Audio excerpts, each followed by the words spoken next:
Saúde, irmãos, com a paz do Senhor, amém? Vamos orar para a gente iniciar nossa aula de hoje. Senhor, meu Deus, meu Pai, neste momento nós te apresentamos as nossas vidas, a nossa mente, o nosso entendimento. Pedimos que o Senhor venha nos dar sabedoria, Deus, que o Senhor venha nos dar crescimento. Te apresentamos, Pai, esse trimestre que se inicia, que o Senhor esteja conosco, meu Pai, nos conduzindo, meu Deus, nos dando crescimento espiritual, nos dando entendimento da Tua palavra, meu Deus, e que todo inimigo, todo mal seja repreendido em nome de Jesus. Que a gente tenha, meu Pai, a nossa mente renovada através da Tua palavra e que nós estejamos firmes, Deus, na Tua presença, no Teu caminho, que o Senhor venha nos encher, meu Pai, que o Senhor venha nos abençoar, Senhor. É isso que nós pedimos e te agradecemos em nome de Jesus. Amém?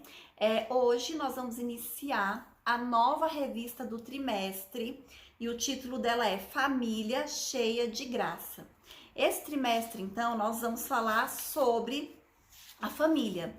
E nós, como cristãos, a gente tem como base a palavra de Deus, que é a Bíblia. Então a gente vai estudar vários aspectos da família de acordo com o que está escrito na palavra de Deus, de acordo com o que está escrito na Bíblia. E nós sabemos que nos últimos anos a família tem sofrido muitos ataques de Satanás, né? Ele quer destruir a família, mas através do conhecimento, né, através da fé, nós podemos vencer essas ciladas e essas armadilhas do inimigo.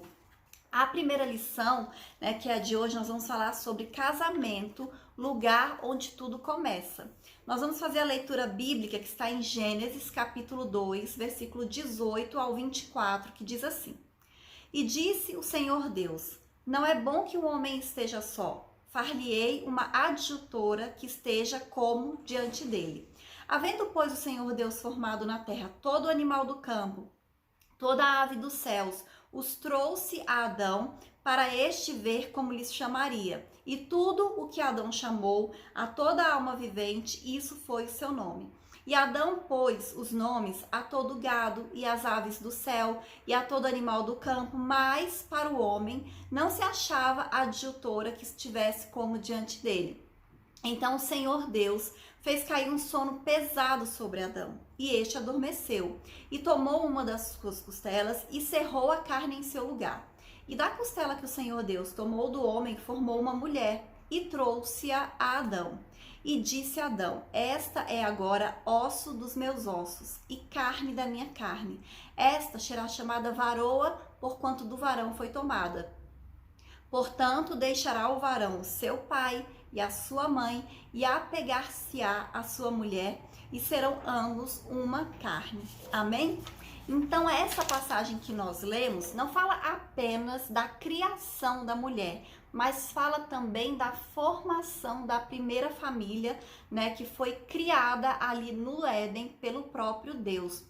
Então, nós vamos estudar a vida em família, né, que é muito importante que as famílias existam e continuem existindo nos padrões bíblicos, né, nos padrões que o Senhor nos ensinou para preservação da civilização, né, da humanidade. Nós sabemos que hoje existem muitos estudiosos que falam sobre a desconstrução da família tradicional, dos valores judaico-cristão, mas nós sabemos que para que a sociedade, né, persista, continue existindo de uma maneira saudável, né, de uma maneira sólida, de uma maneira produtiva, é necessário que esses valores sejam observados.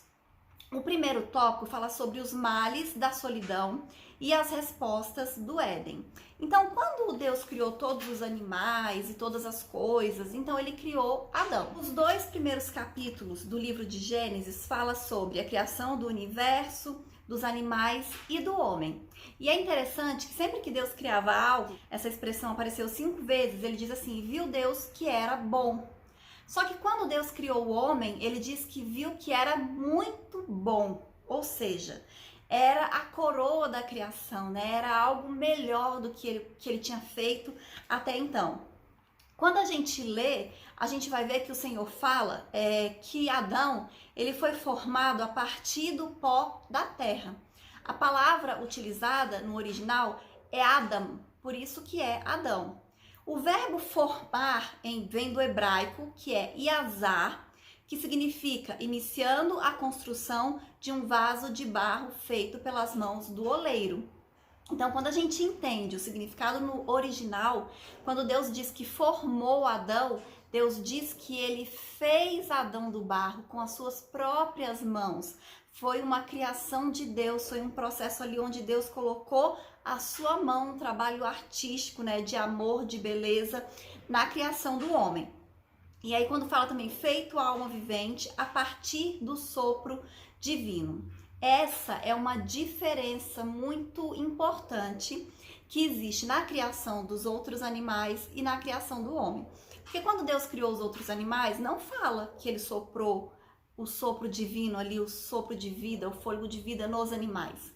Mas na criação do homem, Deus disse, né, o sopro divino, e ele se tornou alma vivente. Então, ele foi dotado de personalidade, né, razão, vontade, sentimentos e atributos morais que fez com que ele tivesse capacidade de tomar decisões. Amém? Então, os animais, eles foram feitos, cada um conforme a sua espécie. Mas o homem diz que ele foi criado conforme a espécie de Deus, né? Conforme a imagem e semelhança de Deus, com participação da natureza divina. Amém? Então, tanto o homem, né, quanto os animais, eles foram criados por Deus, mas com uma natureza diferente, e por causa disso não tinha como eles terem um relacionamento. Adão estava cercado de animais, e os animais naquela época, né, eles conviviam harmoniosamente com o homem. Não tinha animais selvagens, né, que atacavam o homem ali no jardim. E diz que mesmo Adão estando cercado de animais, ele se sentia só. Ou seja, por mais que a gente goste de animais, né, e hoje em dia nós temos muitos pets, né, cachorros, gatos, pássaros, e a gente tem um sentimento mesmo de amor pelos nossos bichinhos, né, pelos nossos animais, mas o relacionamento que nós temos com os animais é diferente do relacionamento com outras pessoas. Então Adão, mesmo estando cercado de animais, ele se sentia sozinho porque não tinha ninguém da mesma espécie que ele, para ele se relacionar, para ele ter intimidade, para ele interagir. Lá em Gênesis 2, versículo 20, diz assim, ó: mas para o homem não se achava adjutora que estivesse como diante dele. Ou seja, ele não tinha uma companheira, ele não tinha uma companhia, ele tinha os animais, mas não tinha ninguém da sua mesma espécie. A declaração divina a respeito da solidão. Então, dentro do contexto de solidão, a gente pode observar a condição de Adão. O Senhor disse, não é bom que o homem esteja só. Olha só, o homem, como eu já disse, tinha os animais, ele também se relacionava com Deus. Então, ele tinha um relacionamento com Deus, mas ele não tinha alguém igual a ele para se relacionar. Todos os animais, eles foram criados em pares, né? Macho e fêmea. Só que quando Deus criou o homem, ele criou somente o homem. Ele não criou no primeiro momento a fêmea, né? A mulher para fazer companhia para Adão. Então Adão ficou ali sozinho, né? Ele tinha Deus, tinha os animais, mas não tinha um ser humano, né, igual a ele para ele interagir. Não tinha a mulher, né, a sua companheira, não tinha isso. Então, quando o próprio Deus diz que não é bom que o homem esteja só, é mais uma sabedoria que nós temos vinda de Deus e da Bíblia, e que hoje a ciência, a psicologia, a sociologia, a psiquiatria, todos confirmam isso, que não é bom que o ser humano viva sozinho. Nós, como seres humanos, nós precisamos de relacionamentos, nós precisamos de outras pessoas, nós precisamos viver em sociedade, e a solidão traz diversos males para as nossas vidas. A gente pode ter momentos de solidão, mas viver completamente sozinho não faz bem para a nossa saúde física e para a nossa saúde mental e emocional. Amém? Então a gente precisa de ter relacionamentos. E quando o Senhor fala isso, né, que não é bom que o homem esteja só, a gente tem ao menos 3 realidades. Primeiro, a solidão é ruim, como eu já disse, traz males, né, emocionais, mentais, físicos, tudo. O homem também não é autossuficiente. Nós precisamos sim de outras pessoas para viver. Por mais que a pessoa se ache muito boa, muito melhor que os outros, muito especial, ela sempre vai precisar de outras pessoas para sobreviver. Ninguém é autossuficiente. E todos nós precisamos ser complementados. É isso, nós precisamos de outras pessoas, né? Nós não conseguimos viver sozinhos, porque ninguém é bom em tudo. Tem alguma coisa que a gente é ruim e a gente vai precisar do auxílio de outra pessoa. A gente não sabe fazer tudo. Tem gente que quer saber fazer tudo, mas não sabe, né? Então a gente precisa de outras pessoas. Cada um tem as suas habilidades, cada um tem os seus dons e a gente precisa das habilidades e dos dons das outras pessoas. Amém? O outro tópico diz assim: Eva, a resposta de Deus para Adão. Então, para acabar com essa solidão de Adão, né, que estava vivendo no Éden, tinha os animais, se relacionava com Deus, mas mesmo assim estava se sentindo só, Deus realizou um milagre e criou a mulher. Então, o que ele disse? Eu vou fazer para ele alguém que o ajude como se fosse a sua outra metade. Está em Gênesis capítulo 2, versículo 18, e essa versão está na linguagem de hoje, né? Uma palavra assim mais que a gente entende mais fácil, mas que está dentro completamente dentro da tradução do original. E aí a gente vai destacar algumas verdades deste contexto. Quando ele fala vou fazer. Então olha a importância do verbo fazer. O Criador, ele fez a mulher.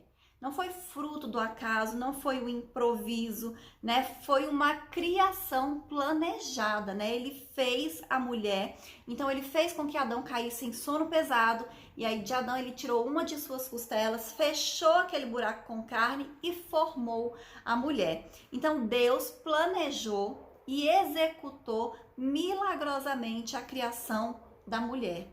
Nós, mulheres, somos obra-prima do Criador, né? Nós somos feitas por Deus e por isso precisamos ser valorizadas, amém?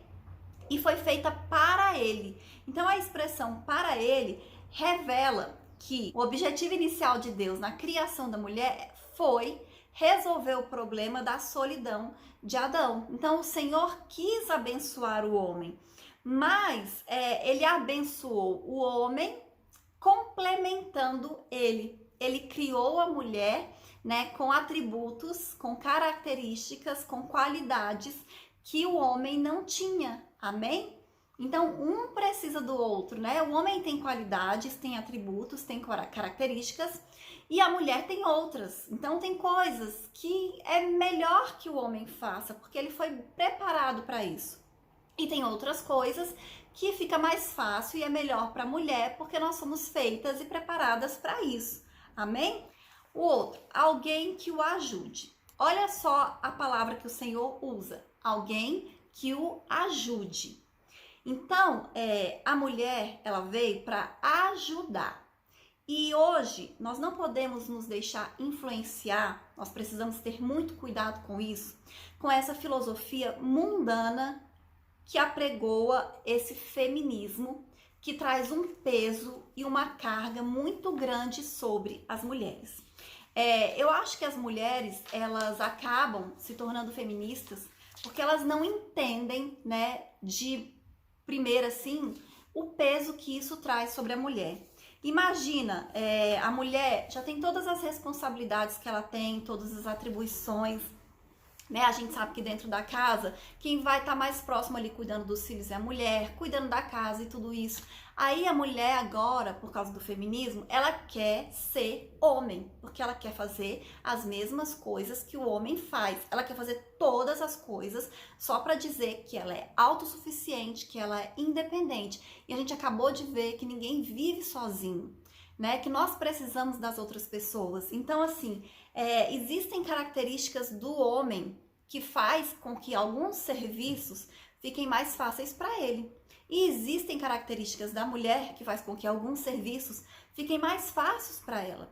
Então é muito pesado para a mulher ser um homem, né? Se comportar igual um homem, ter toda a responsabilidade da casa e da família. Então, assim, ela tem que estar no mercado de trabalho, ser exatamente igual ao homem, né? Às vezes, muitas vezes ela tem que ser mais agressiva, ela tem que ser, dar conta de tudo, dar conta da casa, dos filhos, da família, tem que trabalhar para sustentar a casa, tem que ser bem-sucedida, tem que ser, sabe? É muita coisa, são muitas atribuições.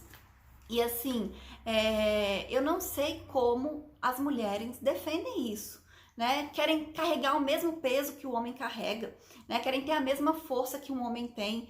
Então, assim, são coisas que não fazem sentido biologicamente falando, o nosso corpo, né? Falando cientificamente, hoje em dia as pessoas estão falando de tanto de ciência, então cientificamente tem algumas coisas que não foram feitas para a mulher, porque simplesmente o corpo dela não dá conta, né? Então, assim, nós temos que ter muito cuidado com o que nós estamos ouvindo no mundo, amém? Então, quando ele fala o termo adjutora, não é o sentido de ser escrava, de ser dominada pelo homem, mas de ser uma auxiliadora, né? De ser cooperadora. E isso também que é o sentido da família. Família é um conjunto de pessoas que se ajudam, né? Que são companheiros, um ajudando o outro, o marido ajudando a esposa ajudando o marido, os pais ajudando os filhos ajudando os pais. Então, assim, é um lugar de companheirismo, né? Um lugar de ajuda. Família é isso, né? Não é um dominando sobre o outro, mas é um ajudando o outro, amém?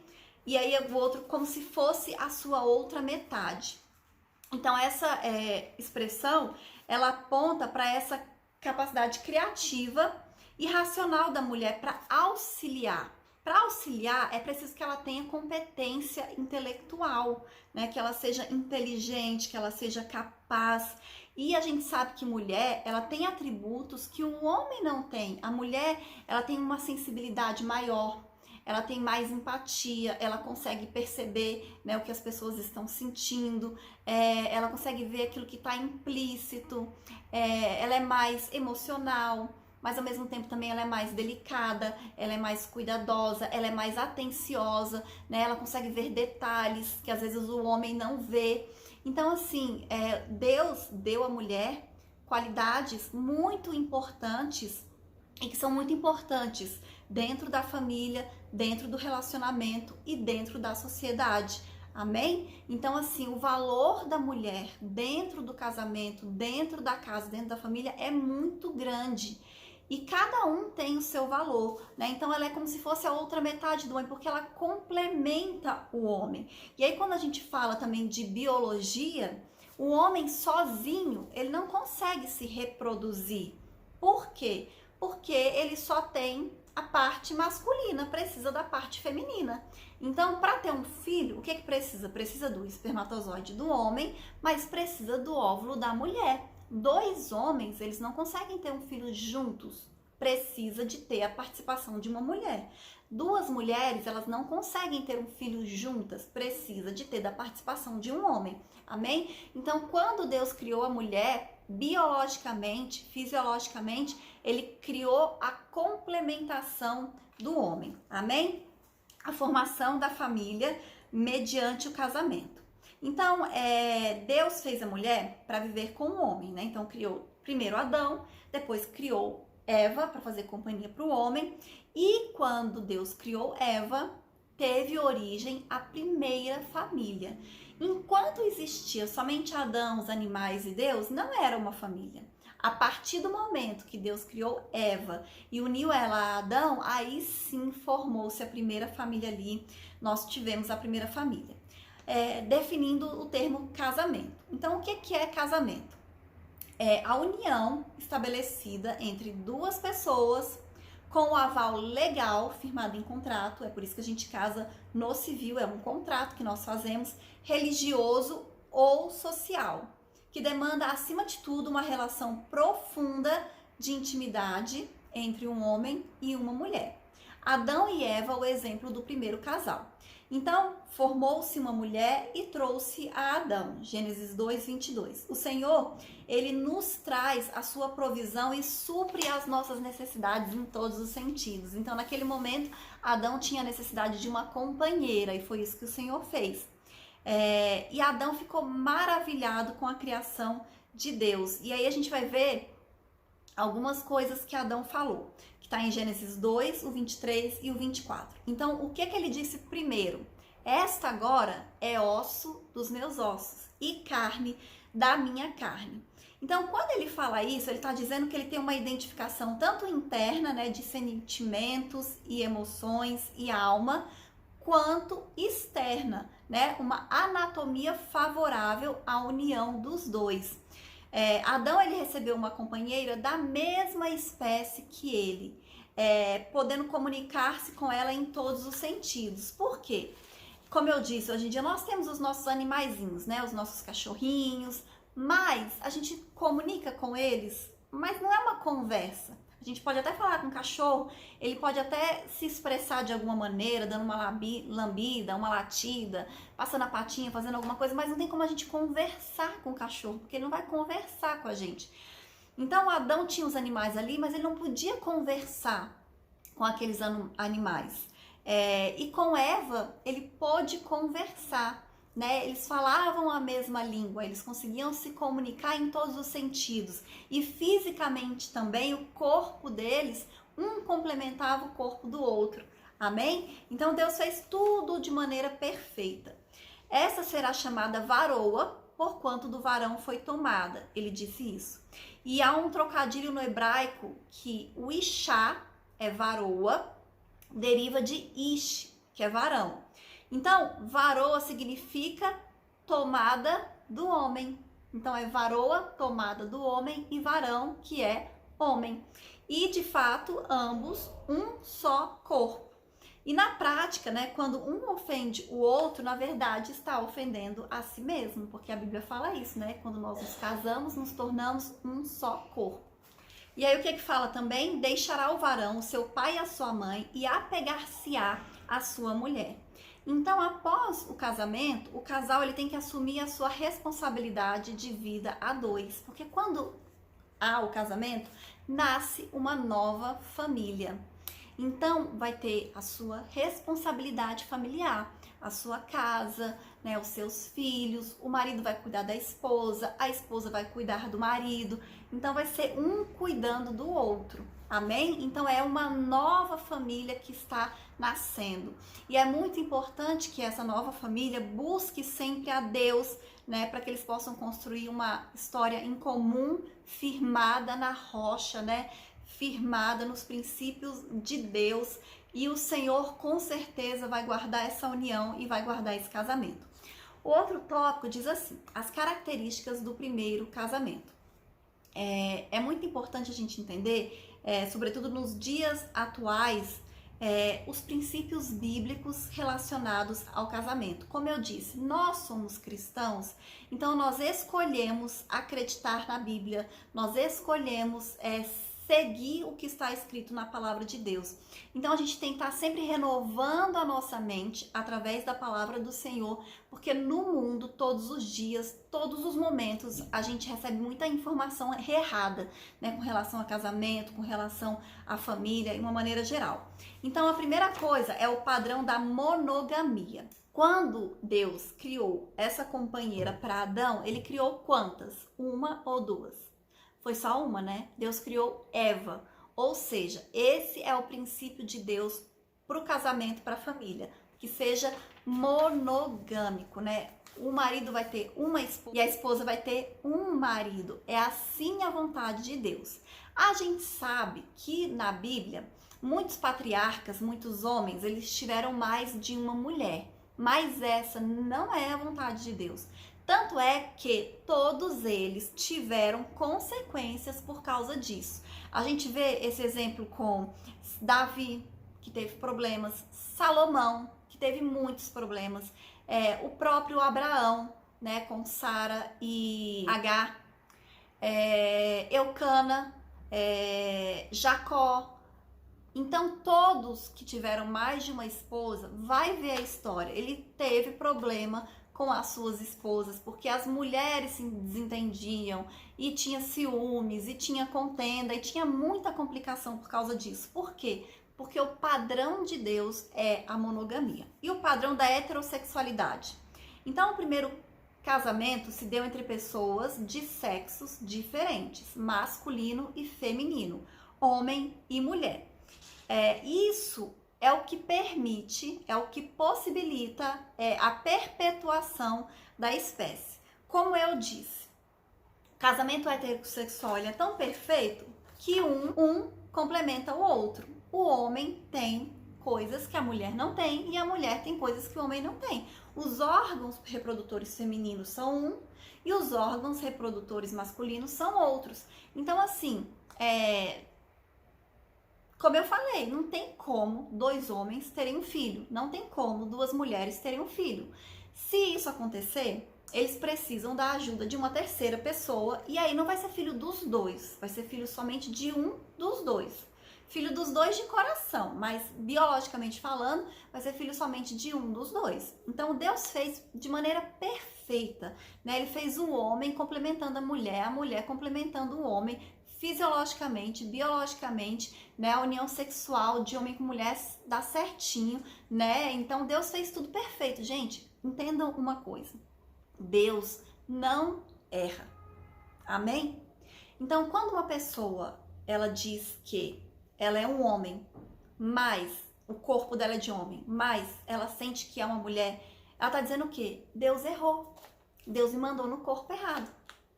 E Deus, ele não erra. Amém? Então, assim, nós temos que nos apegar à palavra do Senhor. É por isso que é importante nós renovarmos a nossa mente através da palavra de Deus. Nós precisamos ler todos os dias, estudar todos os dias e escolher seguir a palavra de Deus. Amém? Porque hoje em dia a gente vê muitas pessoas que se dizem cristãs, mas que estão seguindo esses pensamentos mundanos, né? Essas coisas erradas que o mundo está ensinando e pessoas de dentro da igreja estão acreditando, estão defendendo e estão replicando. Então nós temos que ter cuidado, é por isso que essa aula desse trimestre é tão importante, para a gente aprender o que a Bíblia diz a respeito da família. Amém? O padrão da indissolubilidade. Então, para Deus, a vontade de Deus é que não haja divórcio. Então, Jesus, aprofundando as palavras de Adão, ele diz: deixará o homem pai e mãe e se unirá à sua esposa. Depois vocês leiam Mateus 19, versículos 5 e 7. E aí o que ele diz? O que Deus juntou, não separe o homem, né? Aí fala sobre a carta de divórcio que Moisés deu e todas essas coisas, né? E aí assim tem que ser uma coisa mais profunda para você entender melhor isso. A gente vai ter uma aula que vai falar sobre divórcio, então a gente vai falar um pouco melhor sobre isso, mas a vontade de Deus é que não haja divórcio. Hoje em dia, a gente sabe que as pessoas, elas se divorciam por qualquer motivo. Elas estão casadas, mas aí um fez uma coisa que o outro não gostou, separa. Ah, vamos separar, separa, né? Então, assim, hoje em dia tá muito fácil o divórcio. As pessoas não tentam, não insistem, não têm paciência, não têm perseverança. Elas facilmente desistem do casamento. Existem algumas situações que o divórcio é necessário, sim. A gente vê todos os dias casos de homicídios, de, feminicídio, homem matando mulheres. Então, se a mulher está sendo agredida, ela está sendo violentada, ela tem que se divorciar, ela tem que sair de casa, porque a vida dela é mais importante. Porque se ela não tiver vida, como é que vai ter casamento? Né? Então, Deus também não quer que você fique num casamento que vai tirar a sua vida, uma pessoa que vai te matar, que está te fazendo mal. Então, nesses casos, é óbvio, né, que a pessoa tem que sair de casa, tem que se separar. Primeiro lugar, a sua segurança e a sua vida. Mas a gente sabe que não é por isso que as pessoas divorciam hoje. Muito pelo contrário, né? Essas mulheres que sofrem agressões e tudo, elas nem divorciam. Elas continuam casadas muitas vezes até o homem matar, né? Uma coisa que também não faz sentido. Mas assim, a gente vê que as pessoas separam por coisas mais banais do mundo. Então assim, a vontade de Deus é que o casamento seja indissolúvel, né? Que você case e fique, como diz, né? Até que a morte os separe, amém? E eu vou ler a conclusão que diz assim: a família tem a sua origem em Deus. Foi Ele, o Senhor, quem definiu o padrão para o seu estabelecimento, visando ao sucesso do casal e de seus descendentes. O inimigo de nossas almas luta incansavelmente para destruir essa instituição. Devemos, portanto, como Igreja de Cristo, coluna e firmeza da verdade, declarar: eu e minha casa serviremos ao Senhor. E sabe por que o diabo ele investe tanto em destruir as famílias? Porque ele sabe que se ele destruir a família, ele vai estar prejudicando o indivíduo de uma maneira geral. Quando as pessoas crescem traumatizadas, com tantos problemas psicológicos e emocionais por causa de problemas no casamento dos pais, por causa de famílias que foram destruídas, né, por causa de coisas assim que não foi feito de acordo com os padrões bíblicos. Então a família é um projeto de Deus. E o projeto do diabo é destruir a família, porque ele sabe que se ele destruir a família, ele destrói as pessoas e destrói a sociedade. Amém? Então, esse trimestre é muitíssimo importante, porque todo mundo vive em família, todo mundo tem a sua família. Então, vamos fazer o seguinte, vamos assistir todas as aulas, que todas as aulas vão ser muito importantes. Essa primeira aula que é hoje, né, já aproveita e manda para outras pessoas e vamos compartilhar, né, e vamos assistir o trimestre inteiro para que Deus venha abençoar as nossas famílias e abençoar também outras famílias, amém? E essa é a aula de hoje, até a próxima aula, em nome de Jesus.